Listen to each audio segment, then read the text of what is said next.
See, in this question they said the gain of the amplifier is 40.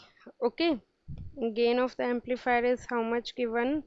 That is 40. If the positive feedback is introduced with the gain of 0.025, estimate the gain of the amplifier with the feedback. Also estimate the gain of the amplifier with feedback if the negative gain is introduced with the gain of this one. So we are having a particular formula for the positive feedback and for the negative feedback. If there is a negative feedback, then it would be benefit for us. Okay, see what is the formula. As I told you, A is represented by the gain and AV is represented by the voltage gain.